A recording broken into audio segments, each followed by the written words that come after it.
My husband wouldn't marry me unless our prenup had an infidelity payout clause. 7 years later, I finally understood why. I woke up and couldn't remember my first language. I woke up to my mom calling, and when she started speaking, I couldn't understand a single word. It sounded like gibberish. I kept saying, "What?" And she kept repeating herself until finally she switched to English and asked if I was feeling okay. I'd been fluent in Mandarin since birth and spoke it at home every single day. My parents had insisted on Mandarin only until I started school, and even then we used it exclusively in the house. But now it sounded like random noise with no meaning at all. Not even familiar noise like when you hear a language you recognize but don't speak. This was nothing. I tried to respond in Mandarin to tell her something was wrong, but my mouth couldn't form the words. I knew I should know them, but reaching for them was like grabbing at smoke. I tried to say simple things like hello or mom, but I couldn't remember how. My tongue felt clumsy and wrong, like I'd never made those sounds before. At work, I was supposed to lead a presentation for our Beijing clients who didn't speak English. I stood there in the conference room while they waited on the video call, and I couldn't read my own slides. The characters looked like abstract art with no meaning. My boss had to take over while I pretended to have a migraine, and the deal fell through because he couldn't answer their technical questions. I went to the emergency room thinking I'd had a stroke. The doctor ran tests and scans, but everything came back normal. She asked me to try writing in Mandarin, and I couldn't even hold the pen correctly for the strokes. She brought in a translator who spoke to me slowly and clearly, but it might as well have been ancient Sumerian. The translator said my blank stare was unsettling. My dad flew in from California because he didn't believe what my mom was telling him. He sat across from me speaking Mandarin for an hour straight, while I just stared at him. He showed me children's books we'd read together when I was 3 years old, and I couldn't recognize a single character. He started crying, which I'd never seen him do before. The neurologist suggested it might be a rare form of aphasia, but that usually affects all languages, not just one. He said losing a single language completely while maintaining perfect fluency in another was technically impossible. The brain doesn't segregate languages that distinctly, especially when one was learned from birth. But here I was proving him wrong. My girlfriend Lynn only spoke Mandarin and a little broken English. We'd been together 3 years and always communicated in Mandarin. Now she'd talk to me and I'd just nod without understanding anything. She tried teaching me basic phrases like I was a child, but I couldn't retain any of it. After 2 weeks, she moved out and I never saw her again. I found my old journals from high school all written in Mandarin, and they were incomprehensible. Videos of myself from last month speaking fluently at my cousin's wedding seemed like they'd been dubbed by someone else. My entire WeChat history was meaningless symbols. 28 years of memories locked behind a language I no longer possessed. My grandmother only spoke Mandarin and had dementia. I was the only person who could calm her down during her episodes. Now when I visited, she'd get agitated because I couldn't respond properly. She kept asking what was wrong with me, and I couldn't explain. The nurses had to sedate her more frequently, and my family blamed me. The Language Institute tested me extensively and determined I had no recognition of Mandarin whatsoever. Not dormant or suppressed, but completely absent. Like I'd never been exposed to it at all. They wanted to study me but couldn't explain what had happened. One researcher said it was as if someone had deleted specific files from my brain. I tried learning Mandarin from scratch with apps and tutors, but it wouldn't stick. I'd practice a word for hours and forget it instantly. The sounds felt impossible to distinguish, like they were all the same noise. My job required bilingual skills, so they had to let me go. My parents started speaking English to me but kept slipping into Mandarin out of habit, then looking at me with disappointment when I didn't understand. Family gatherings became awkward because everyone had to translate everything. My young cousins laughed at me for not understanding cartoons. I went to 3 different specialists and they all said the same thing, that what happened to me was medically impossible. Languages don't just disappear overnight. The neural pathways should still exist even if damaged. But brain scans showed normal activity in all language centers when I heard English, and absolutely nothing when I heard Mandarin, like my brain didn't even recognize it as speech. 6 months later, I still couldn't understand a word of Mandarin despite thousands of hours of attempted relearning. Then I got a call from a researcher who'd heard about my case. She said she'd seen this once before in a patient 12 years ago. The patient had also lost their first language overnight with no medical explanation. When I asked what happened to that patient, she got quiet and said they'd stopped responding to follow-up calls after reporting something else. When I asked what she meant by something else, she said the patient claimed they'd started forgetting English too, but she hadn't believed them at the time. I hung up and realized I'd been staring at the word patient on my notepad for 30 seconds because it suddenly looked wrong. I blinked hard at the notepad, but patient still looked like random marks that shouldn't form a word. My hands started shaking as I wrote other words on the paper. Doctor came out fine at first, but then the letters seemed to shift. Hospital looked normal, then wrong, then normal again. Language took me 3 tries to spell right, even though I knew it was correct. The pen slipped from my fingers and rolled across the desk. I grabbed my phone to text someone, but the keyboard seemed foreign for a second. The letters were in the wrong places. No, wait, they were right. My thumb hovered over the screen while my chest got tight. This was exactly what the researcher had warned about. The other patient started losing English too. My hands were sweating as I scrolled through my contacts. Everyone's names looked normal but took an extra beat to recognize. I found the neurologist's emergency number and hit call before I lost my nerve. The phone rang twice before someone picked up. I tried to explain what was happening, but the words came out jumbled. I had to repeat myself 3 times before the receptionist understood. She put me through to the doctor immediately. He told me to come in right away, and I could hear real worry in his voice even though he was trying to stay calm. I grabbed my keys and wallet and ran to my car. The drive to the hospital took 20 minutes but felt like hours. Every street sign required extra focus to read. The radio sounded normal, but occasionally a word would feel wrong in my ears. At the hospital, I parked crooked and didn't care. The emergency entrance was bright and loud and full of people. I went straight to the desk and gave my name. They were expecting me. A nurse appeared within minutes and led me to an exam room. 3 other nurses followed us and kept exchanging looks. They ran me through rapid cognitive tests while typing notes on tablets. Name the objects in this picture. Count backwards from 100 by 7s. Spell world backwards. I passed everything, but certain words took an extra second to process. It felt like my brain was translating from nothing into English. The delay was tiny, but definitely there. Dr. Barnes arrived looking concerned and immediately ordered more tests. He mentioned stroke protocols even though we both knew this wasn't a stroke. This was something much stranger. He had them prep me for an emergency MRI to check for any changes since my last scan 6 months ago. The MRI room was cold, and the machine was loud. I lay perfectly still while it banged and clicked around my head. I focused on thinking in English the whole time. I repeated phrases in my mind like prayers. My name is Sarah. I live in California. I speak English. I understand English. English is my language now. The rhythm of the machine became oddly calming as I held on to every word I could think of. The scan took 45 minutes but felt like days. When it finished, they wheeled me back to the exam room. Dr. Barnes came in 20 minutes later with a tablet showing my brain images. He couldn't hide his fascination as he pointed to different areas. My language centers showed unusual activity patterns but no damage. The areas that used to light up for Mandarin were still dead, but now the English zones were flickering strangely. Not damaged, but not normal either. He admitted he'd never seen anything like this in 30 years of practice. He wanted to bring in specialists immediately. He made calls while I sat there trying not to panic. My mom arrived an hour later with red eyes. She spoke careful English, but her words were slow and deliberate. She kept touching my hand like she needed to make sure I was real. I saw her step into the hallway to talk to a nurse. Through the door, I heard her crying. She told the nurse she was losing her daughter twice. First to the language, and now maybe to everything. The nurse tried to comfort her, but what could anyone say? They admitted me for observation that night. The room was small with one window looking at the parking garage. I asked for a notebook and pen. I spent hours writing down every English word I knew. Colors, animals, foods, names of everyone I could remember. Common phrases, song lyrics. Anything to build a wall against whatever was eating my languages. Writing felt like holding onto a rope in a storm. My hand cramped, but I kept going. I filled 20 pages before exhaustion made me stop.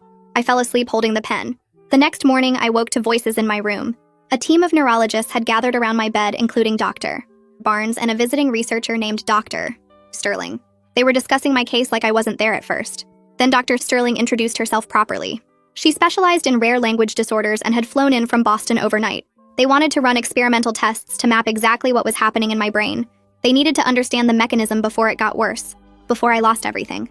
Dr. Sterling pulled up a chair next to my bed and opened her tablet to show me charts and brain scans from her research files. She'd been tracking cases like mine for 10 years, and I was only the 3rd person she'd found with this exact condition. The other 2 patients took different amounts of time to stabilize, with one needing several years before their remaining language stopped showing signs of degradation.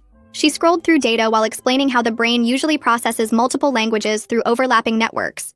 But in our cases, something had caused a complete disconnect. 2 orderlies arrived with a wheelchair to take me to a different part of the hospital for more specialized testing. We went down 3 floors and through several security doors to reach a lab filled with machines I'd never seen before. The biggest one looked like a giant white helmet connected to dozens of computers. The technician setting up the equipment made a joke about how I'd probably end up in medical journals, though they'd keep my name anonymous for privacy.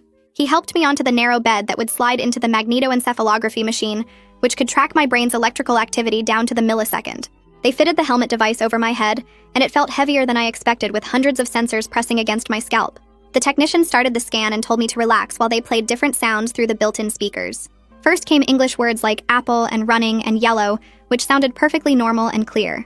Then they switched to Mandarin phrases, and my brain heard them as meaningless noise like static or random tones with no pattern. The machine recorded everything while I lay there for 40 minutes listening to alternating sets of English and Mandarin. When they finished, Dr. Sterling came back with printouts showing colorful brain maps from the scan. She pointed to areas that lit up bright orange and red when I heard English showing normal language processing in all the expected regions.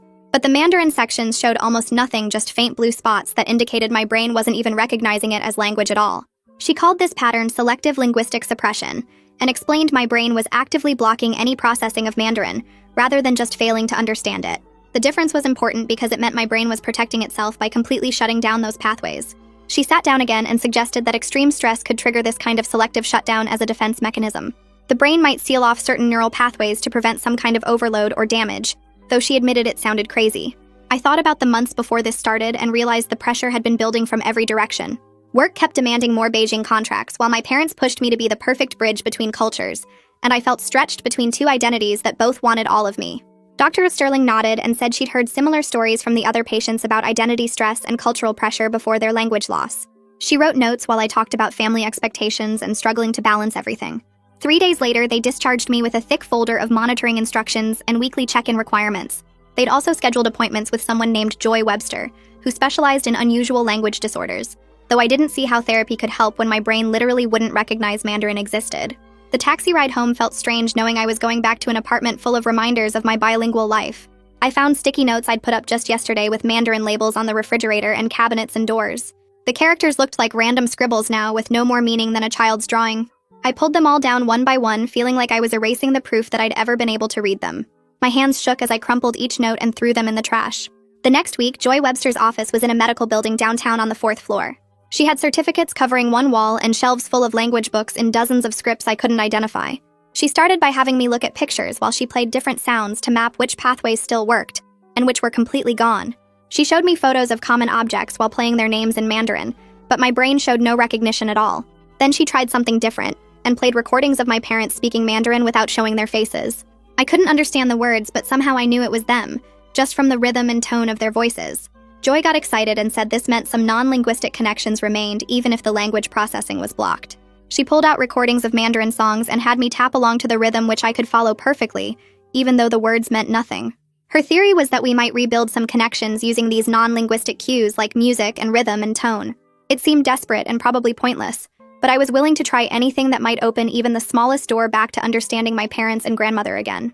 2 days after that session with Joy, my phone rang while I was making breakfast, and Dad's name showed up on the screen. I picked up and heard him speaking English, which felt wrong because we'd never had a phone conversation in English before. His voice sounded different, speaking my second language like he was older or tired or both. He told me he'd been practicing his English pronunciation with an app because he wanted our conversations to feel more natural for me. I could hear papers rustling in the background, and then he cleared his throat and mentioned grandmother had gotten worse at the care facility. The nurses were calling him daily now because she'd started hitting them during her confused episodes, and they couldn't calm her down. She kept asking for me in Mandarin and getting angry when I wasn't there to help. The guilt hit me hard as I stood there holding my coffee mug and listening to him describe how they'd had to increase her medication. He said the facility was threatening to transfer her to a more secure unit if the violence continued. I told him I'd try visiting again, even though we both knew it wouldn't help since I couldn't understand or respond to her anymore. The next morning at work, Graham called me into his office and closed the door behind us. He sat down and pulled out a folder with my name on it while I waited in the chair across from his desk. He explained that the Beijing accounts were suffering without someone who could communicate directly with the clients. I nodded and offered to help transition my projects to whoever would be taking over my role. He surprised me by sliding a different paper across the desk that showed a reorganization chart with my name under the English-only technical division. He said my knowledge of our systems was too valuable to lose just because I couldn't speak Mandarin anymore. The position paid less, but at least I'd still have a job and health insurance. I signed the transfer paperwork right there, and he shook my hand before I left his office. That night, I couldn't sleep and kept having dreams where people were speaking to me, but I couldn't tell what language it was. I woke up at 3 in the morning with tears on my face and this deep feeling of loss, but no memory of the actual dream words. Requested Reads is on Spotify now. Check out link in the description or comments. The sensation was like trying to hold water in my hands while it all leaked through my fingers. I wrote down what I could remember in my journal, but it was just emotions without any linguistic content. 3 weeks into working with Joy, we tried a new approach where she'd play Mandarin sounds while I touched different textures. She had me run my fingers over sandpaper while listening to rising tones and silk fabric for falling ones. My brain fought against making any connections, like trying to force the wrong poles of magnets together. She'd play a simple word like ma and have me trace patterns in sand, but nothing would stick. After each session, I'd leave with a headache from the mental effort of trying to force my brain to recognize something it insisted didn't exist. Joy stayed patient and kept adjusting her methods, but I could see the frustration in her notes. One Thursday evening, Renata Sterling called while I was cooking dinner and said she'd found something interesting in old medical journals. She'd discovered a 4th case from 1987 in Germany, where a woman lost her native Russian overnight. That patient had partially recovered after 2 years, though she never got back to full fluency. Sterling explained that the woman could eventually understand basic conversations but couldn't speak or write properly. She invited me to join her research study at the University Medical Center, which would involve intensive monitoring and some experimental treatments. I agreed immediately because even partial recovery sounded better than this complete blank nothing. The study intake appointment lasted 8 hours and left me exhausted. They ran cognitive tests where I had to sort cards and solve puzzles while electrodes monitored my brain activity. A psychologist asked detailed questions about my childhood and family dynamics, and any trauma I might have experienced. They wanted to know about stress levels before the language loss, and whether I'd had any head injuries, even minor ones. The research team took blood samples and did genetic testing looking for any markers that might explain why some brains could just delete a language. They had me write my entire life history, focusing on anything unusual or stressful around language learning. Sterling's team compared my results with the other 3 cases looking for patterns in age or stress or family history or anything that might connect us. By the end of the day, my head was pounding and my hand was cramped from writing, but Sterling seemed excited about the data. She said I was their most cooperative subject since the others had been studied years after their language loss. Mom started leaving me voicemails in English, but her accent made every word sound heavy with sadness. She'd say things like talking to me in English felt like speaking to a stranger who was wearing her daughter's face. Sometimes she'd slip into Mandarin halfway through the message and then catch herself and apologize in English. I saved all the messages, even the ones I couldn't understand, because her voice still sounded like home even if the words meant nothing. The next fMRI session at the medical center took 3 hours, and Sterling watched the monitors while they played different recordings through my headphones. First came English words and my brain lit up normally on the screens, but when they switched to Mandarin, the technician pointed at something on the display, and Sterling leaned forward to study it closer. My amygdala was going crazy with activity, even though I couldn't understand a single word they were playing. The fear center of my brain was treating Mandarin like a threat or danger signal, which made no sense because I felt nothing while listening to it. Sterling ran the test again with different Mandarin samples and got the same result every time, with my brain showing massive stress responses to sounds that meant nothing to me consciously. After the scan, she sat me down in her office and asked detailed questions about any trauma connected to the language, like maybe something bad that happened while people were speaking Mandarin around me. I thought hard, but could only remember normal stuff like getting scolded for bad grades or arguing with my parents about curfews, which wasn't real trauma, just regular family life. She took notes and said sometimes the brain protects us from things we don't even remember consciously, and maybe that's what was happening here. Graham called me into his office that Monday and said he was moving me to a new project team working on documentation for American clients only. The whole team spoke just English, and nobody even knew I used to be bilingual, which felt like starting over as a different person. I threw myself into the work and stayed late every night because focusing on technical specs was easier than going home to an apartment full of Chinese books I couldn't read. Joy tried something new in our next session where she played Mandarin tones while showing me colored cards and having me touch different textures like sandpaper or silk. She said we were trying to build new pathways by connecting the sounds to other senses, since the language pathway was completely blocked. After weeks of practice, I could finally tell when a tone went up versus down, even though the sound still carried no meaning at all. It was like recognizing musical notes without understanding the song, but Joy said it was progress. I spent an afternoon at my apartment recording myself saying simple English phrases into my phone for grandmother. Things like, "It's okay, and you're safe, and I'm here with you," even though I wouldn't actually be there when the nurses played them. Mom helped me think of what grandmother needed to hear most, and we made 20 different recordings that the care facility could use during her bad episodes. The nurses said they'd try playing them next time she got agitated, though we didn't know if hearing my voice without me being there would help or make things worse. Sunday dinner at my parents' house became this weird, careful dance where everyone spoke English, even my aunts and uncles who weren't comfortable with it. My little cousins kept whispering to each other in Mandarin and shooting looks at me like I was some broken toy they weren't allowed to play with anymore. Mom would catch them and make them switch to English, but I could see them rolling their eyes. 6 weeks into Sterling's study, she called me in to share what they'd found so far comparing all 4 cases. Every single person had the same pattern with sudden complete loss overnight and no gradual decline beforehand or after. Most importantly, the condition seemed stable rather than getting worse over time, which meant it probably wouldn't spread to other languages.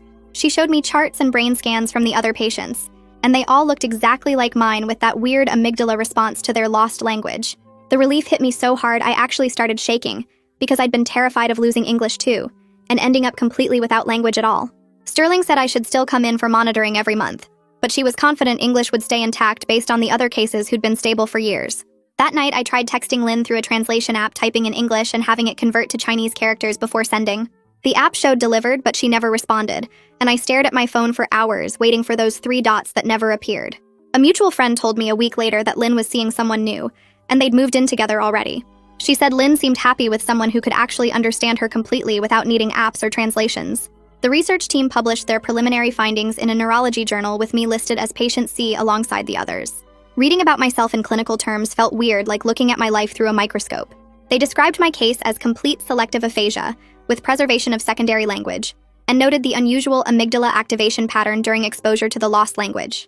The paper said more research was needed to understand the mechanism, but their working theory involved the brain creating a protective barrier against specific linguistic input, possibly triggered by psychological factors they hadn't identified yet.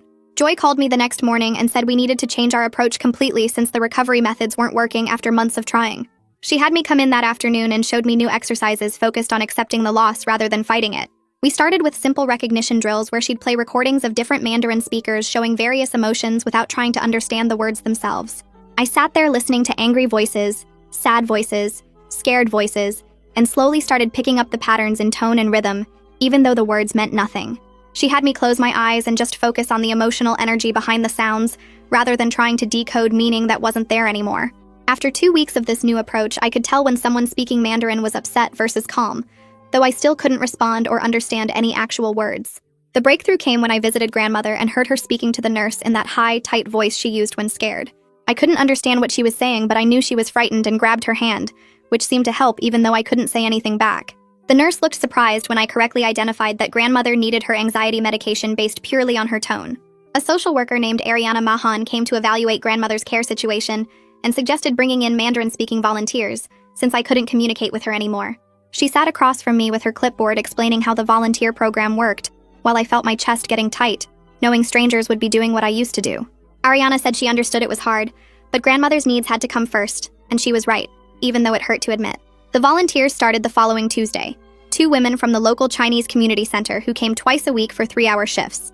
They sat with grandmother speaking Mandarin, reading to her, playing old Chinese songs on their phones, all the things I used to do before my brain deleted that part of me. Within a month, grandmother's violent episodes dropped from daily to maybe twice a week, and the nurses were able to reduce her sedation medications significantly. She started having more clear days where she recognized people and could eat without assistance, though she still asked about me sometimes according to the volunteers' reports. One volunteer wrote notes about their conversations that Ariana translated for me, mostly grandmother talking about her childhood in Beijing and asking why her granddaughter never visited anymore. Meanwhile at work, Graham called me into his office and offered me a permanent position on the English-only technical documentation team with a 20% pay cut but stable hours and benefits. He said my technical knowledge was too valuable to lose completely, and they'd restructured the position to eliminate all bilingual requirements permanently. I signed the paperwork that afternoon, grateful to have any job at all, even though it was nothing like the international coordinator role I'd worked toward for years.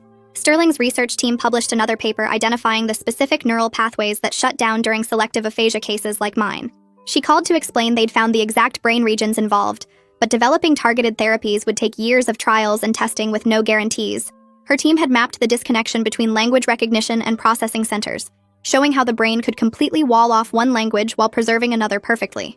She said maybe in 5 or 10 years there might be experimental treatments, but nothing that would help me now or probably ever. Joy found a support group for people with various language disorders that met Thursday evenings at the community center near my apartment. I walked into that first meeting seeing people with stroke damage, brain injuries, developmental disorders, all of us missing pieces of language in different ways. The facilitator had us go around introducing ourselves and our conditions, and I explained my selective aphasia while others nodded with understanding. One man who'd had a stroke 2 years ago grabbed my arm after the meeting and said at least I'd kept one language completely intact. He struggled with both English and Spanish now, mixing them up constantly, forgetting basic words in both, and said he'd give anything to have even one language work perfectly like mine did. That comment stayed with me all week because I'd been so focused on what I'd lost that I hadn't considered how much worse it could be. The next time Mom called, we tried something new where she'd use simple English but add lots of photos and videos to help explain things. She'd take pictures of what she was cooking and send them while we talked, or share old family photos while telling stories, building new ways to connect without Mandarin.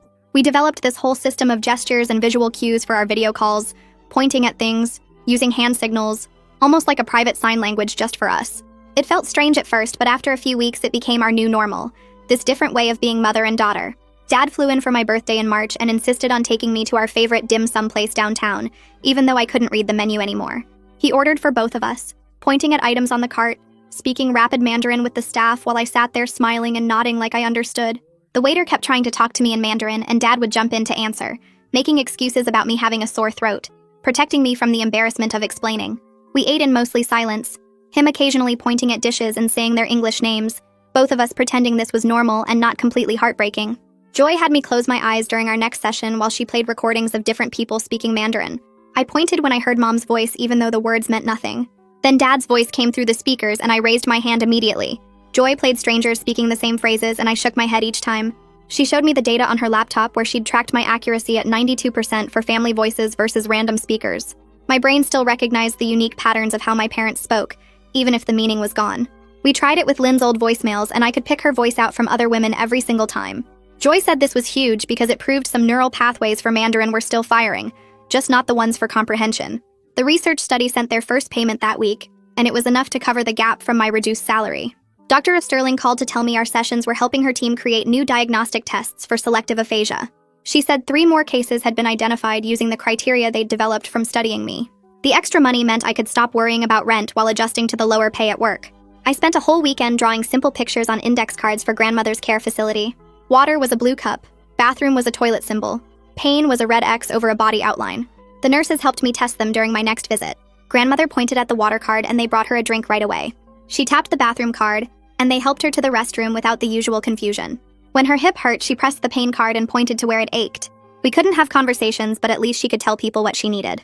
Graham called me into his office on Monday to discuss a new contract his team had just landed. The client was a tech company from Seattle that needed someone who understood our systems inside and out. He said my name came up in every planning meeting because I knew the technical specs better than anyone. The project kicked off that week and I led the documentation review without anyone mentioning my language situation. My coworkers stopped asking if I needed help with simple tasks and started treating me like a regular team member again. The Mandarin volunteers had been visiting grandmother for 3 months when Ariana called about something special. One of the volunteers said grandmother had been completely clear that morning and asking for me by name. I rushed to the care facility not knowing what to expect. Grandmother was sitting up in bed looking more alert than she had in months. She reached for my hand and started speaking rapid Mandarin while staring right into my eyes. I squeezed her fingers and nodded even though I couldn't understand a single word. She kept talking and crying and patting my face like she knew exactly who I was. The volunteer said she'd been asking why I couldn't speak to her anymore, but somehow understood I was still there. We sat like that for an hour with her holding my hand and talking while I just held on tight. The moment felt like a gift, even without understanding the words. Dr. Sterling scheduled another round of tests to check my English stability after 6 months. She ran me through hours of verbal and written assessments comparing them to my baseline from the hospital. The results showed no degradation at all in my English processing. She said most aphasia patients showed at least minor decline in their remaining language, but mine stayed rock solid. Her theory was that whatever caused the Mandarin loss had completely severed those pathways while leaving English untouched. She couldn't explain the mechanism, but the data was clear that English wasn't going anywhere. Joy suggested I try learning American Sign Language since it used completely different brain circuits than spoken language. She knew an instructor who taught beginners at the community college and thought it might help me communicate with grandmother. I signed up for evening classes that started the next week. The instructor showed us basic signs for everyday needs, and I practiced them constantly. My fingers felt clumsy at first, but the visual nature clicked faster than spoken Mandarin ever had. Joy was right about it using different pathways because I could actually retain the signs between classes. Family dinners changed gradually over the months with everyone defaulting to English when I arrived. At first they'd switch mid-sentence looking guilty, but eventually English became the automatic choice. My aunts and uncles would forget and slip into Mandarin, then quickly translate without me having to ask. The cousins stopped whispering and just included me in their English conversations about school and games. Each gathering hurt a little less as the new pattern became normal. The consulting opportunity came through a former colleague who'd started her own firm. She needed someone to audit technical documentation for a pharmaceutical company, and my English-only focus actually made me perfect for it. The contract paid almost double my regular hourly rate for 20 hours a week on top of my day job. 6 months after losing Mandarin, I was actually making more money than before. Mom called one evening to talk about my youngest cousins starting kindergarten soon. She mentioned she'd been teaching them more English at home to help them prepare for school. Then she paused and said it was also so they could talk to me better. She'd been reading English books with them every night and playing word games in the car. The kids were picking it up fast and loved showing off new words when they saw me. 3 weeks later, Dr. Sterling sent me a thick envelope with her published paper inside, and my case taking up 12 pages of detailed analysis. She'd changed how neurologists understood language organization in the brain, because my scans proved languages could exist in completely separate neural networks without any overlap. The paper included color-coded brain images showing my English pathways lighting up normal, while the Mandarin regions stayed dark as empty rooms. She called that afternoon to tell me medical schools were already updating their textbooks based on her findings, and 3 other patients with similar symptoms had contacted her since publication. The research changed diagnosis protocols worldwide and gave doctors new ways to identify selective aphasia before patients spent months thinking they'd had strokes. Meanwhile, the Mandarin volunteers Ariana arranged started visiting grandmother 3 times a week, and one named Mrs. O'Lock began teaching me her recipes without using any words at all. She'd arrive at grandmother's care facility with bags of ingredients and guide my hands through chopping vegetables while grandmother watched from her chair. We'd work side by side at the small kitchen counter while Mrs. Alok showed me exact knife angles for cutting bok choy and the right wrist motion for stirring soup. Her hands would correct mine when I held the cleaver wrong or added too much soy sauce. Grandmother would smell the familiar food cooking and calm down even during her confused episodes. After 6 weeks, I could make her favorite winter melon soup perfectly, and Mrs. Alok would nod approval while grandmother ate every drop. The routine gave structure to visits that used to leave me crying in the parking lot. I started noticing other changes too, like how my work improved once I stopped splitting focus between 2 languages. Graham noticed my documentation had gotten clearer and more detailed since I could concentrate fully on English technical terms. My error rate dropped to almost 0, and clients started requesting me specifically for their projects. The promotion came through email on a Tuesday morning, with Graham offering me the lead position for our entire English documentation team. The salary increase wasn't huge, but the stability meant everything after months of uncertainty. I accepted immediately and spent the rest of the day organizing my new responsibilities. My parents adapted too, with Mom teaching Dad more English phrases so family dinners could include everyone. Dad would stumble over words sometimes, but kept trying because he wanted me to feel included. My aunts learned to pause their Mandarin conversations when I walked in and switch without making it awkward. Even my teenage cousins started translating their jokes so I could laugh too. Grandmother's 80th birthday arrived in early spring, and the whole family gathered at the care facility's community room. Mom had decorated with red and gold streamers while my aunts brought traditional foods they'd spent days preparing. When it came time for toasts, everyone automatically switched to English without anyone asking. Dad stood up first and said grandmother had given our family its strength even if she couldn't understand his words right now. My uncles followed with their own English speeches about her courage coming to America and raising 8 children. Grandmother sat in her wheelchair smiling at the warm voices even though the words meant nothing to her. She could feel the love in how we spoke, and that seemed enough. After cake, I noticed something strange while helping clean up. The exit sign above the door suddenly made sense, not as English, but as 2 simple Chinese characters I recognized. Over the next days, I started seeing patterns in other signs, like the character for danger on cleaning supplies, and my own family name on mail. It wasn't reading exactly, but more like recognizing shapes I'd seen thousands of times before. My brain had kept some visual memory, even if the language meaning stayed locked away. I could identify about 20 characters total, mostly simple ones for water, fire, person, big, small. Joy said this was my brain trying to rebuild connections through pure pattern recognition instead of language processing. The fear of losing English haunted me constantly after that first phone call about the other patient.